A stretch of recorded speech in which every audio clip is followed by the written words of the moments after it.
Let me see if I downloaded your audio. Welcome to News Talk, and I'm sitting here with Alex Snitker. We're going to get to it. Hopefully, Robert Herriman can join us. Let me see if this works. I think I've got it right. Let me see. I promised Brandon I wouldn't curse on the show, but it's so hard. It's going to get worse. Fat, dumb, and happy, man. God bless America. Again, authoritarian psychopath. You ready? Authoritarian psychopath. Alex Snitker, my friend. I had to fix the song. It's not exactly the song that we were looking for, but copyright strikes and all aside, I thought I found a decent replacement. I hope you're relatively happy with it. No, it looks good, man. It looks real good. I will try to play that more appropriately. And now I got to go on the hunt, try to figure out a way to introduce Bob because I've got nothing. I don't know what to do there because Bob doesn't have sort of the highs and lows that you and I tend to have. It tends to be a lot more even. And his something high PBS related or I don't NPR know. related. Maybe. Yeah, I don't know. It's like I feel like almost like the crazy news intros of the past with like the weird swirly things and the da-da-da-da, Robert Herriman, the worm and germ guy. Da-da-da. He does have that name too that just sounds like it should be like an official thing on a newscast. You know what I'm saying? He sure does, doesn't he? He's like, yeah. All right, welcome to News Talk with Robert Herriman. Now, in the news. It just fits, doesn't it? It just seems like, welcome to News Talk with Robert Herriman. Da, da, da, all this, like, all the pomp and circumstance with the graphics and whatever. Yeah, not us though. We're more like troublemakers. Yeah. Yes, definitely in that realm. I tell you, in the category, I've had several weeks now, even without you, which you'd be proud. The COVID derangement syndrome is what I'm calling it, and I'm not letting go of that topic because it only continues to get worse and crazy every single week. There's no shortage of this kind of nonsense, and I'm sure by now everybody has seen a little bit of this story, but I wanted to kind of run through a little bit. This Australia situation with this tennis player, Novak Djokovic. And I want to give kudos to Rebel News. I don't know if any of you guys know Rebel News or not. Avi Yemeni is on YouTube and social media. He has these on-the-ground videos and like old school on the ground, like literally like surrounded by police. No, I'm a journalist. You need to let me pass kind of stuff. So when it comes to me talking about Australia, he has proven to sort of be my guy that I can kind of go to really see some of the tough stuff that's going on. He's been covering this this stuff intricately. So the long and short of this is Djokovic is possibly the greatest tennis player of all time. I think he's only a win or two away from exceeding other players that you and I's names we recognize, because I don't know much about modern tennis. But he had COVID in December. Because he had COVID in December, he can't take another vaccine. He can't take another booster. He's basically considered, as immune as he can be for X number of days. But Australia has, you're not vaccinated unless you're up to date on your shots, basically. It's like taking your dog to the vet. If you're not up to date on your shots, you're not up to date, right? They don't count it. Now, the battle become over that, and there was angry over, quote, Australians were upset because he got an exemption. He was allowed to come there and play. And then, no, they didn't count that as being fully vaccinated. And then a judge reversed it. And then they went ahead and hit him with another ban. And it was all this back and forth because he was basically trying to defend his title in the 2022 Australian Open. And the long and short of this is this goes to court. And what's interesting is obviously these videos, and they were, I don't know if you've seen this part, Alex, this is the part that got me, was they were in court not defending his vax status, him being high risk. They weren't defending anything like that. They were saying that he was at risk of creating dissent. Dissent. That was the term that was used in court. And I'm like, okay, wait a minute. So you're using possibly one of the most healthiest of humans, a professional athlete who's obviously immune from whatever strain, which would have been the Omicron strain in December, from playing. because you don't want the other citizens to just start rebel against your crazy authoritarian penal colony COVID policies? And the answer would be a resounding, that's exactly what they argued in court. Yeah, no. Here's the thing: if you look at it from their perspective, from the perspective of the lockdown madness that's going on in Australia, bringing that guy in hurts their cause to keep everybody else in line. And so, if they can win this battle, then it says something to the rest of the citizenry that you can't get away with it either because we're not letting this guy get away with it. Which, again, he already has, it should. Uh-oh. I don't know what went awry there. I lost you for a second. Can you hear me okay? Uh-oh. He's sideways and I can't hear him. All right, we'll see if I can get him back here in a moment. He'll figure that out for me, Alex. Just let me know when you're ready to come back. We'll talk about Novak some more. I cannot hear you currently, so figure that out for me. We'll come right back. So yeah, this is it got ugly in court. They claim that he basically is now facing, I believe, a 3-year ban, but that's sort of like gray as well. And let's see if I can hear Alex talk. No, man, I've lost all the audio from you, bro. Let me see if I can bring you in, if it works. Do you think you can hear me now? I do hear you now. Good. Okay. I don't totally understand the 3-year ban, so I thought we'd explore that quickly, because that's what they're saying now with this man, is they got him on a ban to even go back. So this is, again, the quotes are out there. He cannot visit Australia for 3 years. We are the only country that thinks it's okay to lock out the #1 tennis player on the brink of being the best in the world, not because of his health risk, because he might make the 90+% of the citizens already vaxxed not get a booster. That's literally the quote that's come out. So they banned the man for 3 years, and because he can't get the booster because he's obviously just had COVID. So therefore, if we somehow allow him to proceed, it's treating him with like preferential treatment. And we're afraid that's going to create outrage and people won't get boosters. That's literally so the government's that authoritarian with how they want to approach this. So there we are, Australia back at the top of the COVID derangement syndrome. Welcome back, Australia. Yeah. They want to make people suffer. If you listen to what France's President Macron said, look, he wants to piss the unvaccinated off. He doesn't. And remember, this is not, look, Djokovic, I can't ever say his name, but the tennis guy Djokovic he has antibodies. He got coronavirus. He is better than if he got the vaccine. There's no getting around it. That is the science, is that he's better, more protected. And it doesn't matter if you don't get the vaccine and get all the boosters, then we're going to try to bar you from, polite society, as Don Lemon would say. Yeah, like 3 weeks. He had COVID like 3 weeks ago. It's not like he had COVID 6 months ago and his immunity might be waning or his antibodies are ineffective or that. No, he just had it. He has proof he had it. They're not even denying that. Again, this is about making their people suffer. Like you said, it's about taking people off. It's about abusing people, the othering of people. We talked about the way they would treat the unvax. It was just shocking language now for months.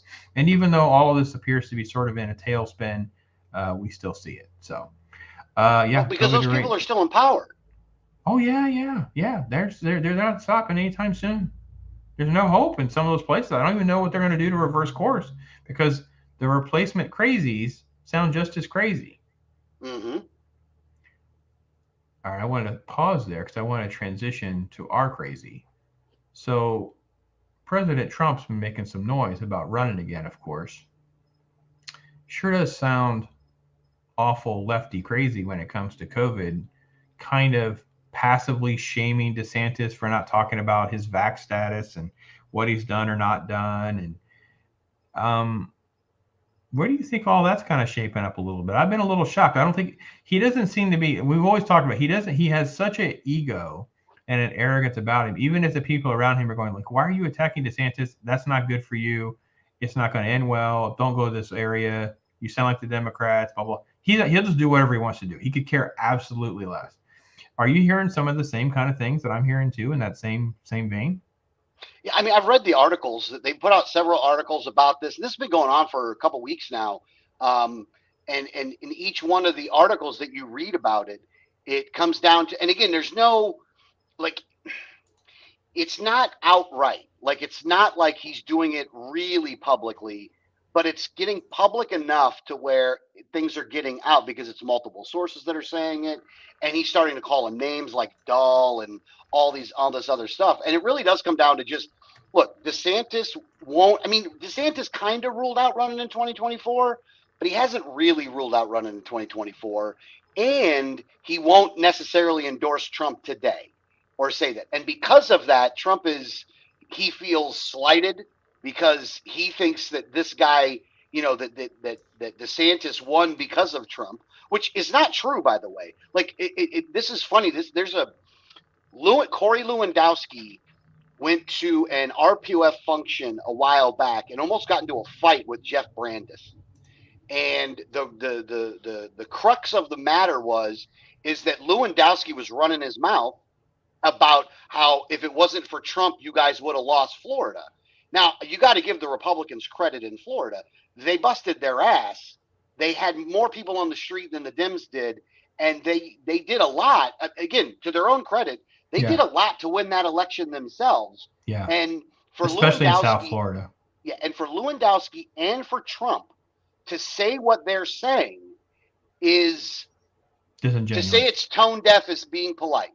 Yeah. It's Trump is acting like a 5-year-old. He's acting like an egomaniac, and he's trying to put down DeSantis. And I don't know if this is going to hurt him or DeSantis or both of them or neither of them. I don't know which way this one's going to go, but I like DeSantis more now than I liked him before. Absolutely. And I think it hurts. I think it hurts Trump dramatically in Florida. So let's just assume we go through a primary process.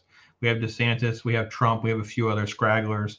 You have Iowa, you have New Hampshire. No one's going to get a majority.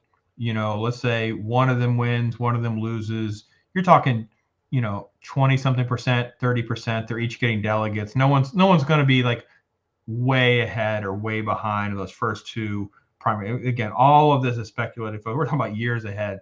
But let's just assume we can play this game a little bit with our crystal ball. You get to Florida, and you got Trump, who's been like railing on DeSantis. And let's just presume that DeSantis has the same level of support he has right now, because I don't know about you guys, but everyone in our circles have felt the same way what Alex just said. We all feel better about DeSantis than we did when he took office. And for Trump to be out there trying to like take credit, talk this way, it could cost Trump Florida, I think. Dramatically so. I think so. Because DeSantis has got a reputation of being the pro-freedom guy during the COVID crisis, whereas Trump, he created as much chaos and allowed so much authoritarian stuff too that he doesn't have a clean slate. He really, really doesn't. And he comes with a lot of baggage. I don't think people want to sign up for that. That's what I think. I think there's a lot of room for somebody like DeSantis to hit Trump in areas that he's not going to be able to defend against. I don't know if he's going to do it or not, but I will tell you, I think that there are some key areas that DeSantis can go after Trump on. And he's basically going to outright him in some ways, because the initial COVID response with the lockdowns and stuff, Trump was in on that stuff. Yep. When it comes to the mortgage moratorium or whatever, Trump was in on that stuff. The student loan moratoriums, Trump was in on that stuff. Just a bad federal response from COVID, Trump's in on that stuff. Yeah. There's a lot of ways to hit Trump that I don't think he can actually withstand. And I think he's going to lose his mind. Like he's going to call DeSantis ungrateful because he's going to try to claim that he wouldn't be in that position if it wasn't for Trump. And I think he's wrong in that. But if I were let's just assume we're both advisors to DeSantis right now. This is all happening in real time. And let's just say Trump says that. Here's what I would tell DeSantis to do. is the old was it Patriot Games or Clear and Present Danger, where Harrison Ford's character is like, say, oh no, he's not a friend, he was the best of friends. You cut it all off in the knees. You say, well, yeah, of course President Trump helped me get elected, but that's not what helped us move forward. Florida did our own thing. You know, I'm not trying to take away from what Trump's successes and his positive his presidency were. What I'm saying is it's time for us to move forward now. And reality is, you know, I can do this and I can do this and I can do this. I don't think he has to get into the mud with that guy, because that's the pig that just wants you to get in and get sloppy and goes, you're going to get dirty. If you can kind of like play both sides of that coin, because you can say, well, yeah, but that was yesterday. You know, you don't have to say it didn't happen, or you can't give the guy a little bit of cred, but that's old news. And it will be even older news when you talk about 2024. I mean, talk about way old news. Trump supporters are not going to want to hear about all this garbage from 3 years ago if COVID is behind us and stuff like that. We'll probably have all new topics anyway. But reality is DeSantis can claim he did a better job. He can claim he was more pro-freedom. He can claim all those things without even having to bash Trump. He can just say, I was up against all sorts of things. Yeah, I mean, he could. It all depends on how he wants to attack it. But you look, sometimes when they, like, you know, look, the one thing about Trump is when he hits you, if you can hit him back with a good zing, then you actually can do very well. But sure, it's just almost impossible to do, because everybody he was running against in 2020 had no idea what was going on. Because again, Trump was novel. He was a novel thing at the time. Nobody knew how to go after him or attack him. And now sure, he's had losses. The other thing is, and again, I know DeSantis isn't going to do this. I would blame Trump for losing that campaign. I wouldn't blame anything else. Like, if you could just, you know, act like a decent human being for about a week and a half, you'd have won that thing. But because you acted like a petulant child, they picked a dead guy over you. I mean, if that doesn't say something, I don't know what does. Is that Joe Biden is basically a dead man who was in his basement for 6 months during campaign season. He didn't even campaign. He didn't really campaign. And Trump lost. And if he had not badgered Georgia the way he did, he flipped Georgia's. He gave the Democrats the Senate because of how he handled Georgia. He is solely to blame for that. I'm not trying to say that I didn't vote for Trump, and I did in that election, but I can still say what actually happened is he created more chaos. And his people were out there making claims and exaggerating the impact of claims. Whether those things happen or not, I do believe those things happen. But mathematically, they didn't happen on the scale where we have Republican states doing recounts and Trump lost. I don't know what to tell you. It's old news. No one wants to rehash all that and live in the past. Republicans, we don't tend to operate like that. We don't tend to stay bitter and jaded and stuck in the past like that. So I don't think all those tactics work well. Anyway, it's funny we ended up talking about this crazy guy, but he tends to just be part of just about everything. He sucks up the media, man. He sucks up the oxygen, man. Which is funny. I have a pop culture story for you. Excuse me. If I can find it.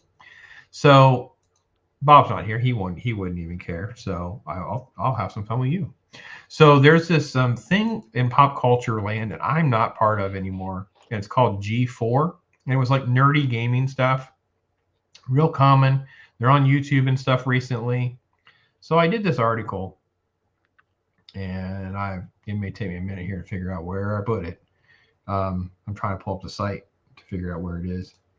And this crazy person, she starts ranting and raving about sexism, and that's why she gets treated this way. So let me pull this up. And so I'm just going to share the screen so you can get a general overview of what I'm talking about. And then I'll transition to why I'm bringing this up. So this guy, he's one of the founders, basically. His name is Adam Sessler. And I included him in my coverage of all this because all he does is tweet anti-Republican stuff. So this is the lady. She came out with just like a crazy person.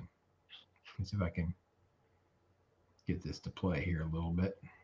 So hate women to be sexist. Just go ahead and check out. Just back up a little bit. And that's just obvious sexism. You don't need to explicitly objectify women or declare that you hate women to be sexist. So this crazy person, she's just unloading on their customers, basically, with this ridiculous rant. And this nut job, he tweets every 5 minutes about how much he hates Republicans and whatever. Okay? So I put all this together, and then I do something that normal news sites don't do. And I do this, Alex. Maybe you think I shouldn't do this. I put a note right in the middle after the quote. Now, again, I'm sorry about all the Google ads, folks. Not a lot I can do in some of these situations. Okay? So in this quote, she's admitting that they don't basically review games, that people write scripts for them, that they don't have enough time to do all of this. Okay? So I put a little note clarifying her statement because it explains why people are so outraged at her. Excuse me. Note, Frost is confessing that she doesn't play games while reading scripted reviews prepared by other people, and her coworkers do the same, but are not, capital letters, getting attacked like she is, therefore sexism. Brandon Jones pops. Okay? Fast forward to the bottom of the article. I go through all these crazy anti-Republican tweets. Like one of them was, Republicans are a small parabola. They only swing between white nationalism and Nazism. Hot damn, Republicans are chicken S's. It just keeps going, right? This is who he is. He talks about like his family. It's like this in his family, wishing they would die. Okay. Here's my second note. You're letting your unconscious bias ruin my day and gatekeeping the gaming space. That was her quote. Okay. This comment is symbolic of the extreme narcissism associated with this generation. Thin skin and insecure were two simplistic adjectives to describe this insane response. That was my comment. I added a note. Now, maybe I shouldn't add notes, but I don't try to pretend like CNN and all of them that I'm some sort of crazy objective human. The responses are insane, Alex. I kid you not. Everything she said was truth. And then it has to do with my lizard brain, nothing. Then you have people defending whatever. And then you have this crazy person that out of the blue throws Trump into it. Like, what? What's Trump got to do with all this? And then there's another one, something about, it's about how I'm a terrible writer and I'm biased and I'm a boomer and I don't know what I'm talking about. And then this is like this capitalistic paradise that only cares about themselves and pro-government propaganda. And here's the Trump because you hate Trump. And what on earth? Why does this man have to be on every single topic? Like, it was insane to me. I'm talking about this gaming stuff. And I am talking about the culture war. But I wasn't talking about politics. Sure enough, it found me and ratted me out, man. These people are insane.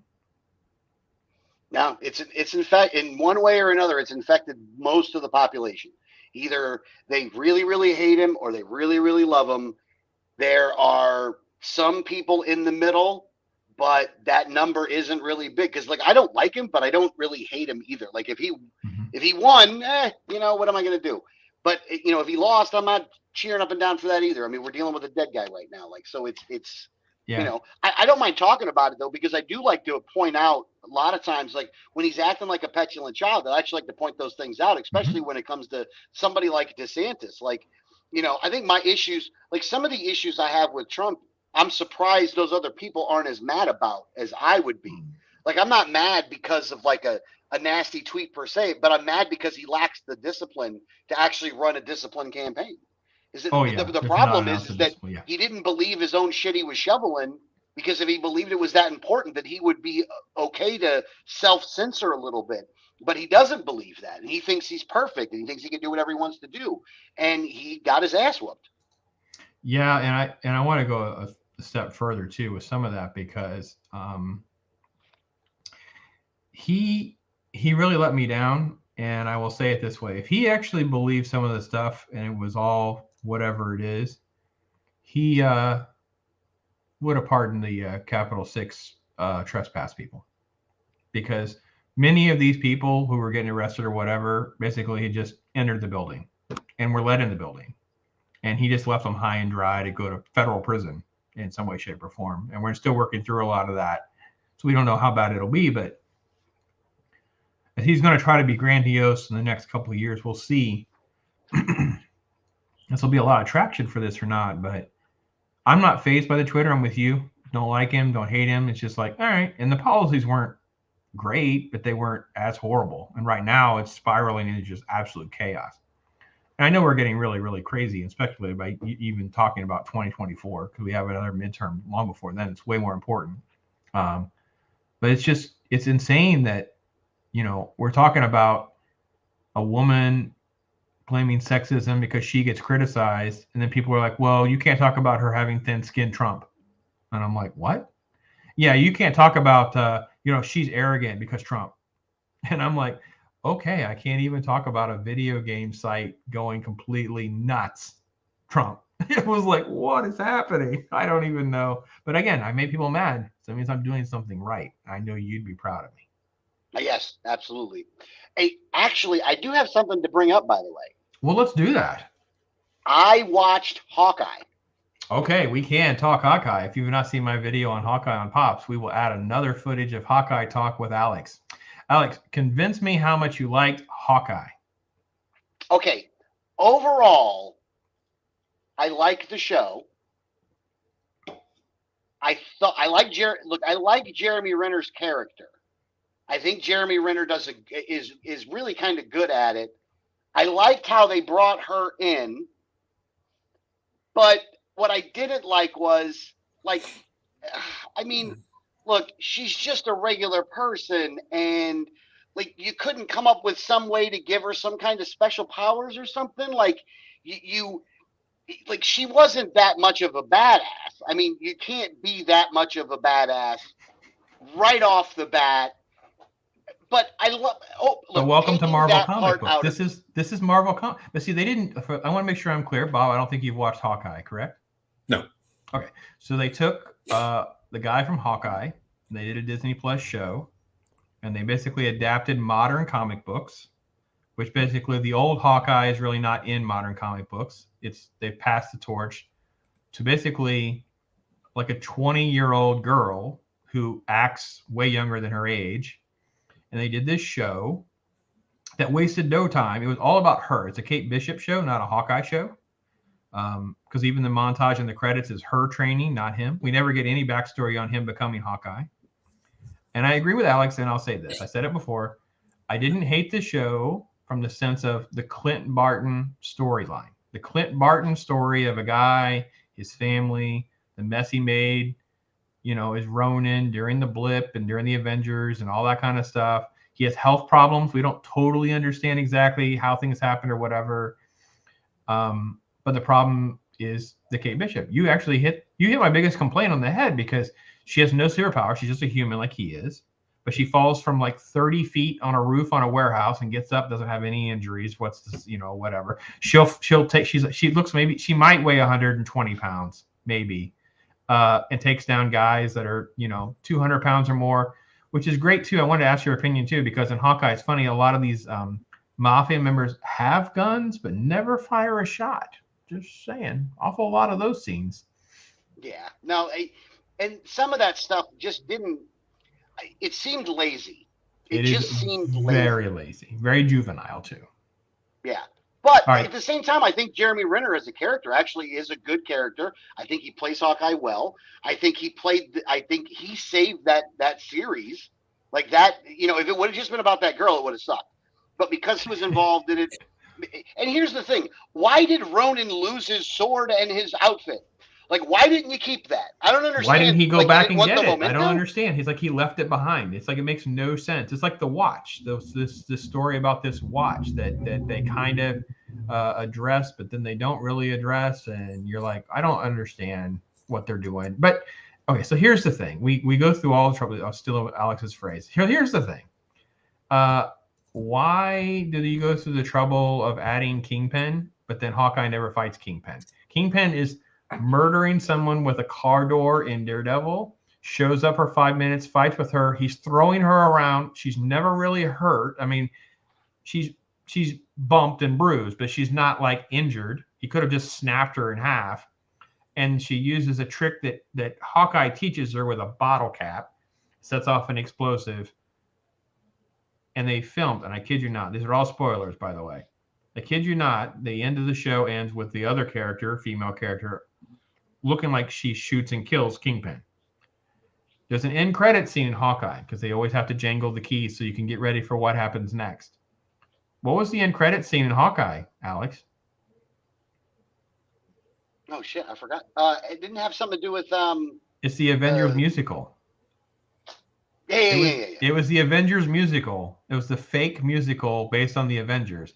They filmed a scene where they show that Kingpin survives, and they cut it for the musical. I kid you not.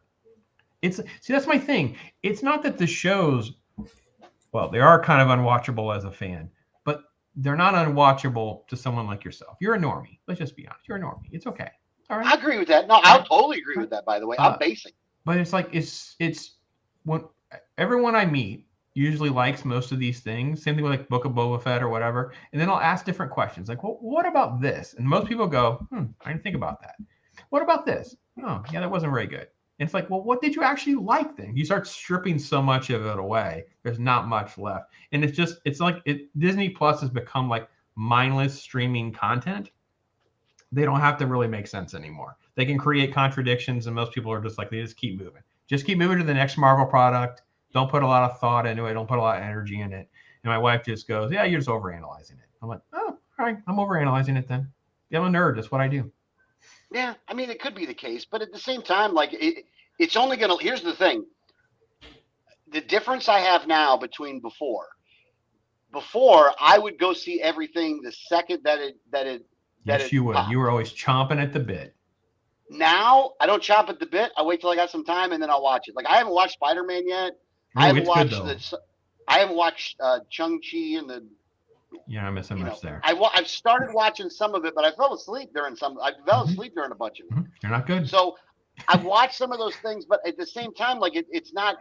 It doesn't have that same hook that it had before, and I don't want to say I don't understand why, but like it just seems like that they kind of strayed off of what they did in the first couple phases. That now that they've had, Infinity War and Endgame. I think they didn't really have a solid plan after that. Well, the problem is they actually do have a plan, but their plan is that you are being taken advantage of, that you'll continue that Marvel high. You'll keep shoveling the money and seeing all this stuff, even though you're now getting like the JV writers that don't have any credits, the director who's never directed a superhero movie directing these multi-budget films. They care more about an Asian director directing the Asian actor in the Asian film, but there's not like a good character arc, and it's boring and thin, and he's dragging around some girl who doesn't even speak Chinese. You have no idea why Shang-Chi's doing these things. They break the rules they create earlier in the movie. Good luck trying to sit through Eternals. Eternals is literally like, it's the first time I've ever sat in a Marvel film, and I caught myself doing this. Am I falling asleep in a Marvel film? About 25 minutes in. It's so slow. Hour and 45 minutes could just be almost cut. That's how little actually happens of significance with a bunch of characters that you care nothing about. And they've moved into that third wave feminism, your physical attributes, being a woman, all that stuff matters more than good character stuff. And that's what happened in the comic books. And they're basically, we don't Miss Marvel. Miss Marvel is literally like a self-insert of a Muslim woman who wants to, quote, see herself in it. And it's really frustrating because they're just banking on you just continuing to stay a consumer and not being a fan. And I think that's the problem. Long gone is Cap, Iron Man. I mean, Hulk's pretty much gone. I assume we'll finish off Hulk when we get to She-Hulk, because we have a She-Hulk coming. Now, you get Kate Bishop. You're going to get America Chavez, who is she's alien, but she's gay and Puerto Rican, and goes to Sotomayor University and punches holes in portals and speaks like a 6-year-old. It's very, very strange. The modern comic books. Yeah, I wish I could tell you. It's sad that they're going to ruin it. It's sad that they're going to ruin it. Really is at the end of the day, because but Spider-Man is not watching. Like I'm not going to be upset. I'm just going to stop watching. Yeah, Spider-Man is not. I would highly recommend Spider-Man. It is one of the most entertaining movies, definitely the most entertaining movie since Endgame. Possibly the best movie of last year because it's entertaining even if you rewatch it. It's that good. Spider-Man is that good. Okay, good. Yeah, it really is. I'm not going to say it's a 4-star movie because the first 30 minutes or so is clunky. You got some issues. But even if you haven't seen all the other Spider-Man movies, they explain enough that you have a great time. My wife loved it, and she's not a fan at all. She's less of a normie than you are, and she had a fun time. Yeah. Nice. All right, good. I know you probably have to bail, my friend. I appreciate you even having some pop culture talk. That was fun. Hi, Bob, by the way. Hi and bye. Sorry. Bob, jump on up in here. Yeah. Haven't seen you in a while. Hope you're doing well. No, things are going good. Things are going good. I'll be on next week though, so we'll catch up then. Hey, right. Let Bob know about the expert status that that we talked about in the beginning of the show when it came to Bob and his name. We will. We'll have to work on that theme music and see if we can come up with something. What are you stirring on? See you guys later. See you, buddy. We were saying that Bob, we don't really have a lot of the. Well, let me do this. Let me back up, and I'll show you Alex's song. I fixed the song because the other one was copyright flagged. So here's Alex's intro now. I promised Brandon I wouldn't curse on the show, but it's so hard. It's gonna get worse. Fat, dumb, and happy, man. God bless America. Again, authoritarian psychopath. You ready? Authoritarian psychopath. Here's our Alex Snitker intro. Well done. I said, well, it's hard to figure out something for Bob because Bob doesn't have sort of like these outlandish animated responses. And we were talking about you as like the news guy. So we need like the more of like the vintage news intro. You know, they have swirling graphics. You know, and there's like, well, Bob even has the cool name to do it. And we were like, you know, now the news with Robert Herriman.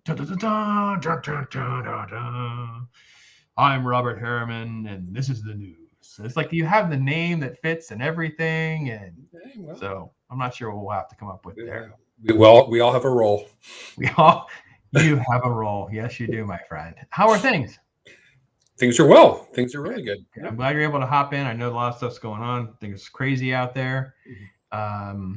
Just so you know, we're doing things right because we're finally getting spam now on the YouTube part, which is kind of weird. Okay. Yeah. Nigeria spam? I'm not sure. I'm not sure. Dr. Oglethorpe cured me of my herpes, and no. It was like weird letters and stuff like that, and it's happened before, but I didn't know. And then, it happened once before, but now I figured out how to make them go away. Again, this is why people have moderators and stuff like that. They can sit there and police that because obviously, once you get into the law of numbers, you start having, you know, large quantities of people. Because whatever this thinks, can you see the viewer count at the top? Or is that only me? I can only see that. It's got to be you, yeah. Okay, because it's never accurate. Because I can put my mouse on it and it'll show you how many people are watching on News Talk, how many people are watching on Facebook, how many people are on Tampa. But I have it open; it doesn't count me. And I'll see people coming and going, but that number doesn't always correlate. So, just like everything else that we've noticed with analytics, nothing is actually 100%. But it's a lot of numbers. You know, I've come to accept that. Yeah. All right. Well, I ran through a few stories or anything like that, so I'll let you just kind of jump right into something you kind of want to throw out there if you want. Before I have one more story ready, we can do. All right. Well, I think over the past week, I think what I found most interesting and disturbing is the tyrannical impulses among sectors of our society. Several things popped up in the past week, and that includes a poll where they surveyed voters, and we see that 59% of Democratic voters would favor government policy requiring citizens remain confined to their homes at all times. Wow. About half of Democratic voters think the government should be able to fine or imprison individuals who publicly question the efficacy of existing COVID vaccines on social media. 45% of Democrats would favor governments requiring citizens to temporarily live in designated facilities or locations if they refuse to get vaccinated. So, okay, so we're going back. We're saying between and- 49 and 59% of people basically say we should live in camps and we should be fined if we don't just fall in lockstep. Or be confined to your home. Yeah. Wow, that's it's I didn't really see frightening. Shocking data. And then, and that's just a few of the things on this survey. I actually published on the Tampa Dispatch. But then there was a newspaper in Utah called, the Salt Lake Tribune. It's probably one of the bigger papers out there. The editorial staff, big cheerleaders for vaccine mandates. And that's fine. I have no problem with that. But they're saying, I'm against the vaccine mandates, but I have no problem with them being for it if they choose to. And the editors wrote, were Utah a truly civilized place, the governor's next move would be to find a way to mandate the kind of mass vaccination campaign we should have launched a year ago, going as far as to deploy the National Guard to ensure that people without proof of vaccination would not be allowed anywhere. So we got newspaper editorial boards, lots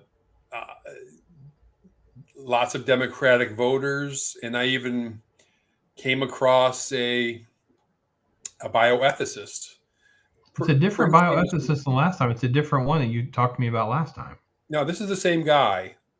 Art Kaplan? The same guy, but he's had a couple articles out over since October, so say the past four months. Okay. And his name is Art Kaplan. He's probably the most famous bioethicist in the country. If you're going to see a bioethicist summoned for a TV interview, it's going to be him, right? He's kind of like the Fauci of bioethicist. And he said of the vaccinated, we can penalize them more. We should, shame them. We can make them the unvaccinated. Is what you meant, yeah. Yeah, we can get them to pay more money on their hospital bills if they're not vaccinated. You can't get life insurance if you're not vaccinated. Stuff like that.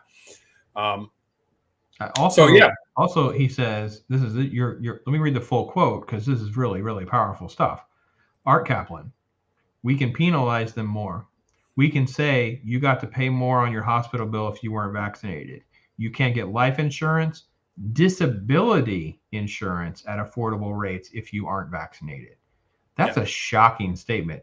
I know someone personally who's having to go on disability from the problems of COVID early on before the vaccines.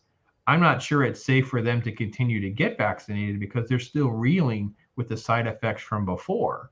They can't work any longer. So technically that person is unvaccinated. These people are absolutely insane.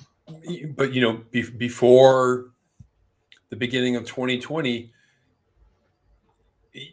you never really knew that people had such affinity toward such tyrannical thought. And you can see it on Twitter. Twitter's pretty chock full of it. Yeah. But it seems like more and more mainstream people are coming out with that. And I think it's just frightening that Americans actually think like that. So. Yeah, you're right. Because it does pull back the curtain on how authoritarian people are willing to go and how little they speak of their neighbors. They could care absolutely less about your freedoms at all. I don't know that I would have believed you if you told me we have a bioethicist speaking that way in America. Overseas, we knew we would expect some of it. Earlier in the show, Alex and I did some COVID derangement. We talked about the Australia situation with the renowned tennis player, Novak Djokovic, or whatever his name is, and that he's banned for 3 years. He had COVID recently, so he can't get vaccinated. Just the insanity in court was he's a threat for dissent, because if we don't deal with him, people won't get their boosters. And I'm like, okay, so it has nothing to do with his health, has nothing to do with the health risk, has nothing to do with the health risk to other tennis players. It is literally just a symbol and a martyr to keep your citizens in line. These people are monsters. And you're right. COVID has outed them. It's pulled their mask off. Yeah, And it just makes it makes me wonder, what's it going to take? What's the next event where these people that want these actions are actually going to enforce these actions? I mean, will it be a reality next time? Yeah, you're right. Because I mean, I think that we dodged the proverbial bullet with the Supreme Court putting a stay on the overall vaccine mandate. So at least there's some leverage to push back in some ways. I don't know that I feel totally comfortable in the medical field that there won't still be a lot of pressure points by my employer and things like that. Could go down that avenue and just make me do things that I may not want to do when I want to do it. And not only that, why I don't really want to share a lot of my information with them. That's really one of my biggest things is I'm opposed to the mandate more than anything else because I think it's just a privacy thing. I wasn't totally on board in, Patriot Act era stuff. I wasn't really in all these circles to understand what we got ourselves into with that kind of stuff. I am not about to throw more information to these people. There's no way. There is no way I believe my employer would not use that information against me in some way, shape, or form. There's just no way. I trust them. I don't trust the insurance companies. I don't trust them. There's just no way. So. Well, apparently you shouldn't trust the insurance company if Kaplan gets what he wants. Yeah. Why do I want to trust these people when they're basically saying I should be locked in my house? I can't get life insurance. So basically he's saying I would be locked in my house. They cancel my life insurance. I have life insurance. I have 2 life insurance policies. I couldn't go on disability. So I'm not sure how I eat and feed and sustain my family because I can't work. I can't have insurance. Can't go on disability. I can't do anything. Yeah. And it's, and it also like the premiums for your health insurance would go through the roof. And I understand that if you have some, insurance is a measure of risk. And if you are somebody that has serious heart disease, maybe a history of cancer or whatever, yeah, your premiums are probably going to be higher. I get that. But why would you jack up somebody's premiums for something that if you're under 50 years old, your chance of dying is, minuscule. Yes. Yeah. So I don't understand the mentality there, but yes, I believe it was 50. The current statistics, I believe under 50 or 55 is 0.13%. That's what risk you have. If you don't have any comorbidities and you're under, I think it's 55 actually, 0.13%, which is like, 0.0013. So 13 out of 10,000, you have a chance of having a problem that would possibly lead to your death. Maybe. And that's still a maybe because that doesn't even mean you get COVID. Doesn't mean you don't already have some form of immunity. Yeah, because we're over 2 years in. Almost everyone has been exposed in some way, shape, or form, most likely.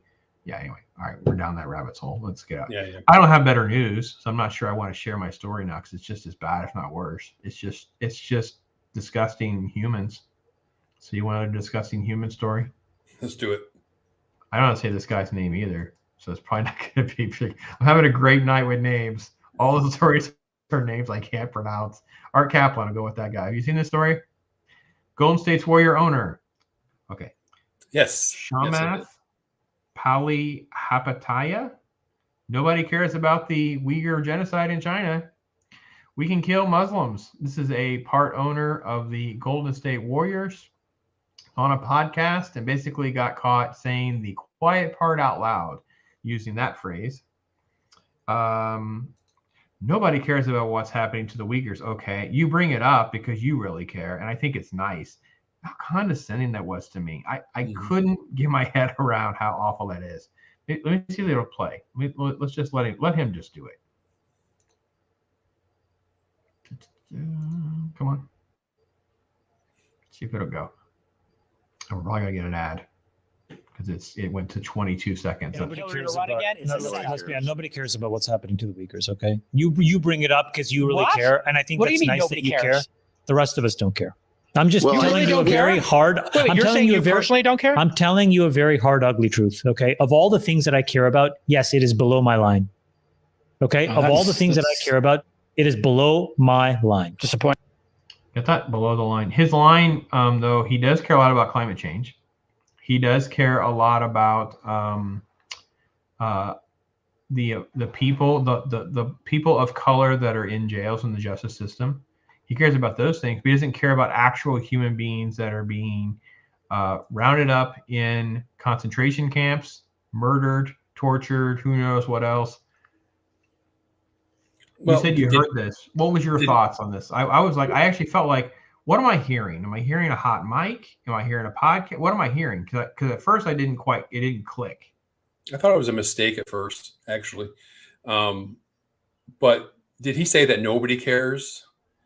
Yeah, it was a very broad statement. It's what he was trying to get at. And obviously that's hyperbolic, but he meant no one of significance and not a significant number of people care. Yeah. And he definitely is reflecting the NBA. I don't care what anybody says. No one's asking him this question if he weren't an NBA owner. No one is asking him this question if it wasn't the NBA who was partnering with China and turned the other cheek a year or so ago, or 2 years ago, when this stuff kind of came to light about how bad things were in China and why they were keeping their relationship open.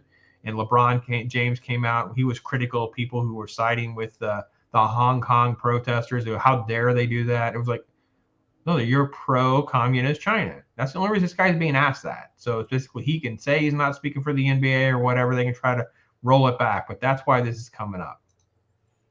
Well, I think the sad part is that he may be right. Maybe nobody does care.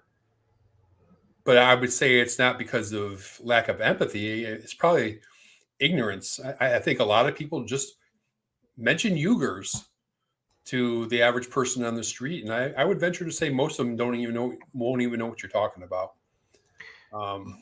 If there was a video like we saw in Afghanistan where people hanging on an airplane wing, what would change then? I think it would change overnight. Yeah. People would demand something being done. Yeah. It would be unacceptable that Americans would see. This is what gets us in these foreign policy messes, because we have a heart and we're so wealthy as a country. I don't care what anybody says, that we feel like we can do something. We can't see suffering like that, and on the scale of these other countries, because we don't see it here. And if we had a snapshot of what it was really like, something that would really went viral, though, it'd have to be viral. It can't just be another random documentary. It can't just be a Daily Wire interview. It can't be on the Glenn Beck show. It's got to be something that goes viral, like that Afghan airplane video. It changed everything, and I think that's what it has to be.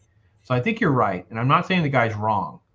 I'm just saying it's disgusting. He's basically explaining why the NBA has no problem profiting off the human rights violations. Turn the other cheek, look the other way, and if you're giving the NBA any of your time, you're giving them money.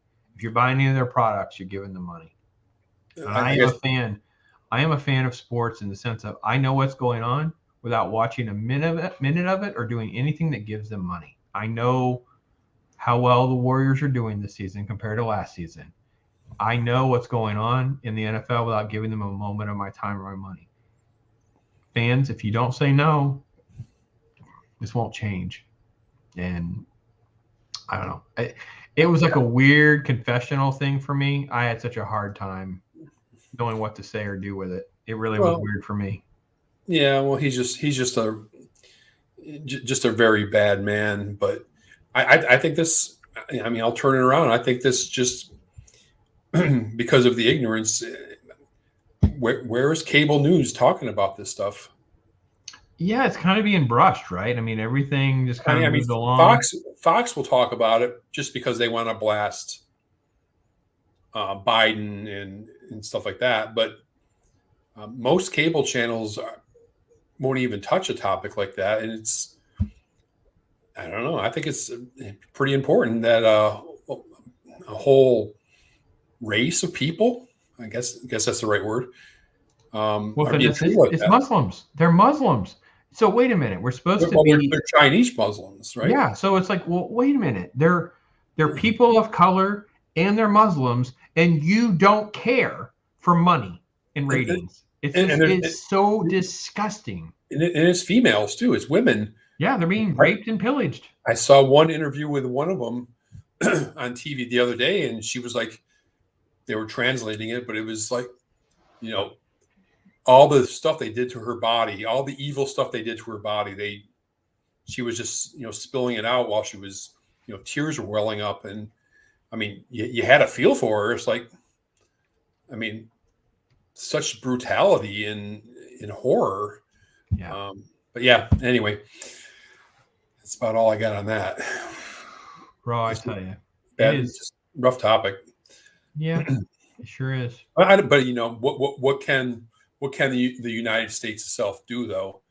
You know, we can. And I think it's indicative of the Chinese problem. And I know, no matter what we do, we have to. There is going to be a pro and a con. There's enough smart people in the way. I still think Trump missed the boat because he went down avenues that sounded terrible on paper. The idea of having more sanctions and tariffs against China and some of these other countries, and we all had panics, man. We're like, oh my God, he's going to destroy it. In reality, most of these countries caved. And I think we could have done more to help Taiwan be a nice surrogate instead of China and try to figure out economical replacements. He moved forward some regulation cutting. There probably could be so many more that would make it so much easier to roll back some of this stuff. And just, you got to cut off the customer base. You know, we got to cut it back. We can't be their customer, man. We just can't do it. But I don't know. I don't see it changing. I do think the guy's right in that regard too. People can say they care, but if, you know, they got to pay this much more for a Blu-ray player, will they care then? I don't know. Are there iPhones? Because Apple's just as bad. We could put an Apple thing up here too and throw them under the bus because they're just as bad enablers of this mess. All right. What do you got, Bob? Got anything happy? Anything fun? Not fun. We didn't really talk pop culture because it wasn't a show I liked. Before Alex, he was like, I finally got through a show. I'm like, yeah, I know, I don't like it, but it's okay. Well, I mean, something we do relatively frequently on the program is share a YouTube page that you're enjoying. And can I go ahead and do that? Yeah, absolutely. I'll try to open mine. I was looking for the one I was going to share, but I haven't been able to find it. I'm not logged in under. So I have different logins for different purposes. So I don't have my login that I use for that kind of stuff. So. Not sure if you're familiar with this YouTube page, Unheard, with Freddie Sayers, and he just goes over all kind. He has just the most fantastic interviews. Here he is with the Israeli vaccine chief and South Africans refusing the vaccine, COVID internment camps. I mean, he just talks to all kinds of people from around the world. I think he's British or. Yeah, I'm guessing.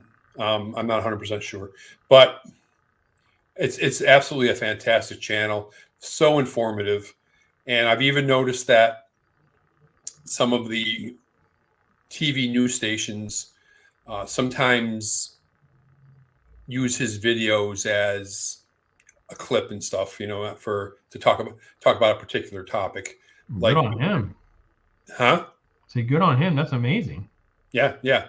But it's a fantastic channel, and the amount of information you can get out of it is off the charts. So he's a good interviewer too. I have to say, he's a very good interviewer. But yeah, that's one of the channels I've been enjoying lately. And it's Unheard, UNHERD,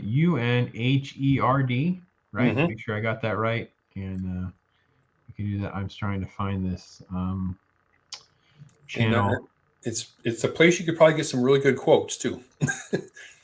Yeah, good source of information. It's always good, right? From some of these people from around the planet. He's not just he's not sitting there talking to US based people. He's talking to people all over the place.